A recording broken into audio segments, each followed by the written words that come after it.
Muy bien, señoras y señores, Lanús es el campeón de la Copa Sudamericana. Creo que todos, con el rencor que le teníamos a Jorge Sampaoli, producto de la eliminación de la selección argentina en el Mundial de Rusia 2018 y algunas acciones posteriores de las que se fueron sabiendo del entrenador argentino nacido en Casilda, quizá nos llevó a ser un poquito hinchas de Lanús a todos los hinchas del fútbol argentino y a festejar quizá cuando Nahuel Lozada atajó ese último penal. Un partido que realmente nos encontró con ese ritmo trabado, ese ritmo sucio por momentos, en el que Marcelino Moreno, Toto Salvio, por momentos Ramiro Carrera, trataban de esclarecer, ¿no?, esas situaciones de ataque y de peligro que tenía el equipo de Mauricio Pellegrino. Fueron muy poquitas, fueron escasas las situaciones de peligro real que tuvo Lanús, pero de igual manera capaz fue el que mejor parado estuvo en cancha, fue el que mejor plantado estuvo en el campo de juego. Lo del equipo de Jorge Sampaoli fue una auténtica mentira. Desde aquella vuelta, desde aquel partido de vuelta contra el Bolívar en las semifinales de este mismo torneo, ya nos encontrábamos con un equipo inconexo, sin ningún tipo de idea. No sabíamos a qué carajo jugaba este equipo, que cuenta con grandes figuras, que cuenta con una gran billetera, pero está claro y está a la vista que no tiene ningún tipo de conexión, no tiene ningún tipo de idea de juego. En un momento Ronnie apareció jugando por el costado derecho. Le pregunté acá a mi amigo que estaba conmigo mirando el partido, ¿Ronnie está jugando? Porque en un momento parecía que estaba inconexo, desaparecido. Parecía que no estaba siendo explotado en la posición que lo hemos visto en el pasado, por ejemplo en el Palmeiras. Está claro que hay jugadores que tienen individualidades que a lo mejor hacían creer que el equipo de Jorge Sampaoli podía generar alguna situación. Por ejemplo, Bernard, que pegó un tiro en el palo, que fue uno de los más picantes que tuvo allí el equipo brasileño, pero finalmente el conjunto brasileño no pudo hacer nada en cancha, no pudo generar ningún tipo de peligro, salvo esa última acción en el tiempo extra donde Nahuel Lozada le ataja esa pelota a Biel, y ahí está la jerarquía y la falta de jerarquía, porque justamente Biel quizá es uno de los nombres más genéricos que tiene este equipo del Atlético Mineiro. Definió al bulto, definió a lo que salga, y Nahuel Lozada nos regaló una de las atajadas realmente icónicas de la Copa Sudamericana. Un Atlético Mineiro que, insistimos, contó con ese esquema 3-4-3 con el que juega siempre, pero quizá por momentos desacomodado en sus posiciones, con un Alan Franco que en lugar de jugar parecía que era un autito chocador en un momento, parecía que estaba pegando, parecía que quería ganarse la amarilla, después se la terminó ganando por esa infracción a Rodrigo Castillo que lo saca del partido. Imagínense lo fuerte que fue la infracción que lo termina sacando a él del partido. En un momento también pega una patada que le dolía más a él que al tipo que le pegó de Lanús. Así que habla un poco de los nervios que estaba trascendiendo Atlético Mineiro. Estaba capaz un poco inconexo a la hora de pasar la pelota.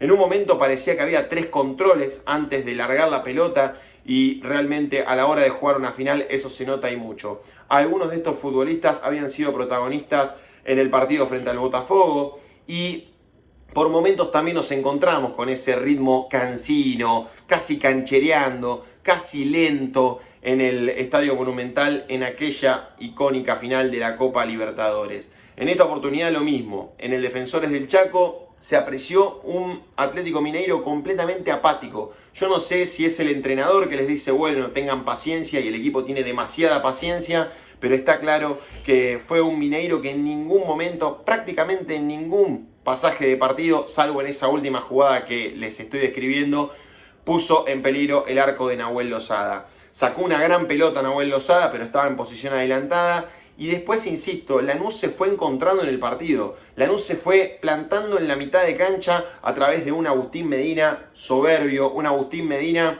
que, si se lo propone tranquilamente, puede recalar en el fútbol europeo. Un jugador con mucho quite, un jugador que entiende los ritmos del partido, entiende cuándo hay que ser punzante a la hora de pasar al ataque, entiende cuándo hay que cortar, entiende cuándo hay que hacer una falta táctica. Un jugador salido de Lanús y hecho a la medida quizá de cualquier otro equipo. Un jugador que no hay ningún tipo de duda que se lo van a sacar de las manos al equipo granate, al igual que Sasha Marsic, uno de los mejores laterales izquierdos que tiene el fútbol argentino, un jugador con muy buena pegada, que salió de Platense, que se hablaba también que había estado a préstamo en algunos equipos del ascenso, pero que encontró su lugar, encontró un entrenador que le permita tomarse ciertas licencias en el ataque y es un jugador muy complementario para disputar esas pelotas junto a Ramiro Carrera.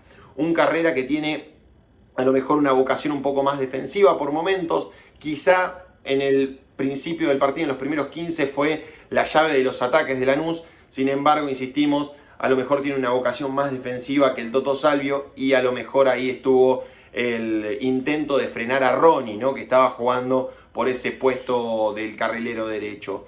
Creo que Lanús fue un equipo ordenado, un equipo prolijo, que trató de no perder la cabeza en ese golpe por golpe. A lo mejor en ese ataque y contraataque fue cuando Lanús parecía desesperarse, pero después, cuando apareció el orden allí, volvió a plantarse e incluso tuvo chances hasta de ganarlo. En un momento entró Juan Ramírez, ¿no? Un Juan Ramírez completamente relegado de Boca, que se fue por la puerta de atrás y que hoy casi mete un gol antológico de Maradona, ¿sí? Está claro que es un futbolista que tiene buen pie, que tiene buena zurda, pero que le falta tomar confianza. Y a lo mejor en Lanús, siendo un jugador que ingrese en los segundos tiempos, puede ser un futbolista por demás interesante.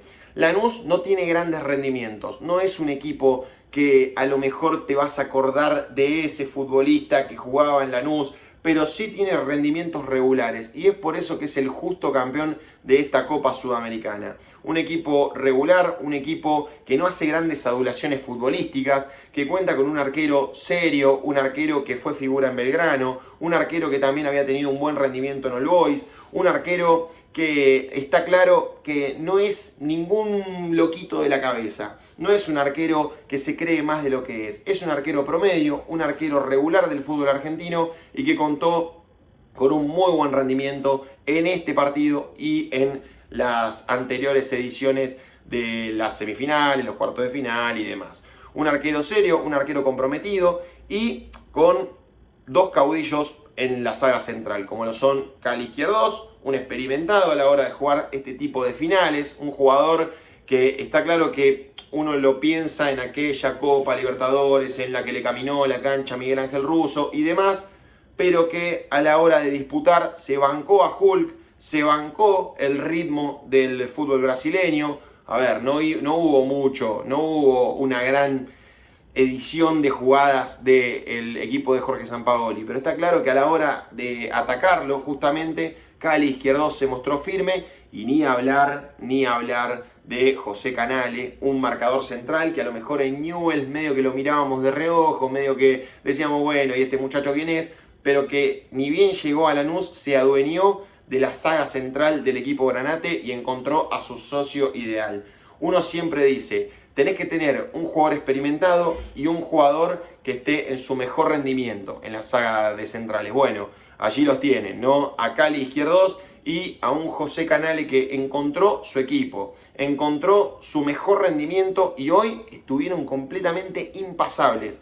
Hoy hay una sola jugada que es la de Biel, justamente la del final, en la que hay un error no forzado, un pase al medio en el que Cali Izquierdos y José Canale quedaron pagando y después en ese 2-1 lo comieron, si no me equivoco fue a Gonzalo Pérez que estaba como último hombre y Nahuel Lozada respondió de una gran manera.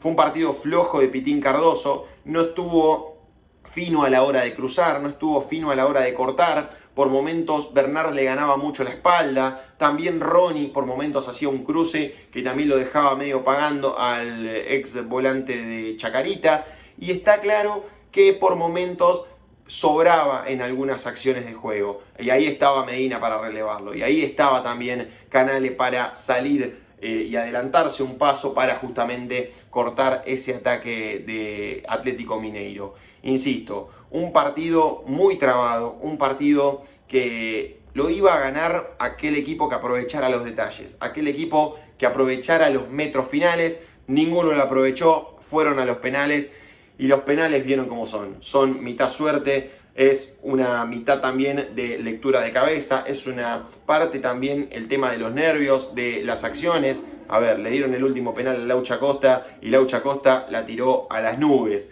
Entonces habla un poco de que a veces la jerarquía, la experiencia, el hecho de tener partidos en el trajín, a veces no significa ser el gran ganador de la tanda de penales. Por momentos regalando algunos penales. Walter Bow lo pateó como Gigliotti en aquel partido frente a River y frente a Marcelo Barovero. Hay penales que estuvieron muy bien pateados. Se me ocurre, por ejemplo, el arquero, el de Everson Pires, fue un penal como si le estuviera pateando al arquero suplente en la entrada en calor. Habla un poquito de cómo se manejan los nervios, de cómo se manejan las tensiones a la hora de patear en los tiros desde el punto del penal. Insisto, Lanús jugó en un ritmo regular, en un ritmo comprometido y en un ritmo también de marcar, defender y después atacar. Con un Toto Salvio que se mostró bastante preciso a la hora de driblar. Después está claro que las piernas no le dieron para más. Lo propio con Marcelino Moreno. Son jugadores que te pueden dar respuestas, son jugadores que te pueden irrumpir en el partido. Pero está claro que por momentos se quedaban sin piernas. Marcelino en el minuto 41 ya estaba muerto, ya estaba fundido. En el minuto 41 del primer tiempo ya estaba mirando al banco, ya estaba preguntando la hora, cuánto faltaba para que terminara el primer tiempo. Y hubo un factor condicionante que fue el calor, ese agobio, ese clima de casi 30 grados que hacía en Paraguay y que está claro que a la hora de jugar también influye y mucho. Creo que Lanús es un justo campeón, se toma revancha después de algunas finales perdidas frente a Atlético Mineiro y está claro que suma una nueva estrella en su haber. Tras aquella que le ganó a Ponte Preta en el año 2014, vuelve a ganar una Copa Sudamericana en el 2012, 2014, por allí. 2012, 2013, 2014, ya no me acuerdo, la memoria a veces falla. Está claro que Lanús libera un cupo de Copa Sudamericana, se lo dan a Barracas este cupo. Bueno, ya haremos algún videito dando vueltas del equipo guapo, que está claro que tuvo allí un guiño del equipo Granate. Insisto, acá no hubo fallos arbitrales raros, un árbitro que dejó jugar bastante, un árbitro que priorizó la redonda, priorizó que se juega al fútbol y nada de exageraciones, nada de tarjetas, nada de ser protagonista. Tuvo que sacar tarjeta cuando quiso impartir justicia y meter un poco de disciplina, porque estaban Cali, Izquierdos y Hulk regalándonos un duelo en el que estaban rozando ya las infracciones fuertes. Bueno, amarilla, después a Alan Franco que pegó un par de murras y lo dejó con algunas licencias. Entonces habla un poco de que fue una final donde estuvo el fútbol, donde aparecieron algunos espacios y donde terminó ganando el equipo que aprovechó los detalles y que definió mejor. Un Lanús que también intentó confiar en la velocidad de Dylan Aquino. Ni bien entró Dylan Aquino, lo mismo que con Fluminense. Tuvo una acción para tratar de poner en ventaja a su equipo. Bueno, después está claro que la defensa, el ámbito defensivo de Junior Alonso, de Ruan y demás, no le permitió ser quizá el héroe a este chico surgido de Lanús, que también tiene muchísimo futuro, muchísimo presente y que ha sido uno de los grandes baluartes para que Lanús esté en la final, tomando en cuenta aquel tanto que le convirtió al Fluminense. Señoras y señores, ha sido un verdadero placer compartir este video con ustedes. Salud campeón para toda la gente del equipo Granate de Lanús, que seguramente estará festejando, que seguramente estará yendo a algún monumento en aquella localidad. Los hinchas de Lanús que fueron a Paraguay estarán volviendo con una gran alegría, con una gran emoción, fundamentalmente porque Atlético Mineiro es un hueso duro de roer. Por más que en este momento le esté dirigiendo un entrenador que a lo mejor no es de mi agrado, un entrenador que está claro que no jugó completamente a nada, que improvisó mucho, que puso a Dudú, un carrilero, por izquierda, lo metió como si fuera un segundo delantero ahí, metió a Hulk como delantero centro, en algún momento quisieron tirarle algún centro y no podían generar ningún tipo de peligro. Ronnie, un jugador que lo hemos visto, recontraprobado, un jugador que ha ganado Copas Libertadores jugando como carrilero. Creo que Sampaoli fue un técnico que desperdicia a sus jugadores. Yo particularmente no entiendo cómo es que Gustavo Scarpa no tiene más minutos. Lo metió cuando no le quedaba otra. Lo metió cuando ya realmente parecía no tener respuestas Atlético Mineiro y lo metió como para ver si pasaba algo, y ya en algunas jugadas, en algunas acciones, cuando entró Gustavo Scarpa, pudo generar algunos centros, pudo generar algunas situaciones de peligro que a lo mejor lo vincularon un poco más en el ataque. No entiendo particularmente cómo no jugó Reinier, un tipo que ha estado en el fútbol europeo, que a lo mejor te puede dar un toque de calidad, no tanto por su participación en el fútbol europeo, porque está claro que en el Borussia Dortmund y en el Real Madrid no jugó nada, pero creo que es un futbolista que te puede dar alguna solución. Entró Caio, un chico zurdo, de buen tranco, de buen paso, de buen cambio de ritmo, lo puso por izquierda. No sé, realmente lo de Jorge Sampaoli es de poco entendimiento, por lo menos de mi parte. Particularmente a Caio lo hubiera puesto quizá en el centro del ataque, lo hubiera metido un poquito más para aprovechar su zurda, para aprovechar ese tranco y asociarse con Hulk, asociarse con Gustavo Scarpa y a lo mejor ser un definidor más en el ataque de Atlético Mineiro. Jorge Sampaoli, que insisto, no planteó nada en este partido. Se nota que no preparó el partido, entró a la cancha como con Bolívar, entró a ver qué pasaba, entró a depender de individualidades y entró a depender de sus futbolistas que obviamente no pudieron rescatarlo, no pudieron salvar este partido y no pudieron quedarse con este título. Señoras y señores, Lanús fue el más regular del torneo. Lanús así, jugando de igual a igual todos los partidos,